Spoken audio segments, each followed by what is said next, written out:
Ako si Mary Grace Asiwagan, 38 years old, nag-star sa Barangay Kabug, Sumag, Bacolod City. Bilang isa ka ginikanan, kung may ginainubo sa iyong pamilya mo, ano ang imong kabatyagan o kakita mo sa ilang nga binarukoy sang ubo?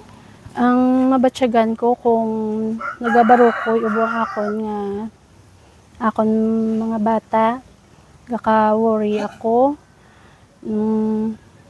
gaka-panic ako kung anong akon ihampol, akon ipamahid para maampawan ng ila ginabatsyag. Ano ang nagbago sang sugod nga nagamit ka o kung ginapagamit mo sa imo bata o kung pamilya ang no cap cover lipat?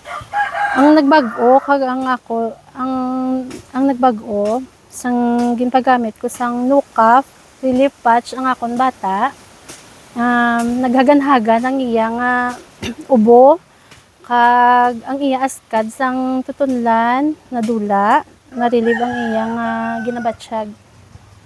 Ano nagustuhan mo sa paggamit sang no cap cover lipat?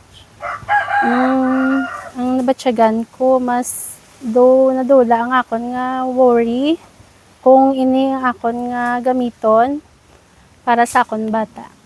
Ano ang epekto sini sa imo o kon sa pamilya mo? Maayo gid ang epekto sini kay makabulig sa akon bilang iloy nga maampawan ang iya ginabatsyag. May side effects ini? Wala ini side effect, May bako? waay, May overdosing?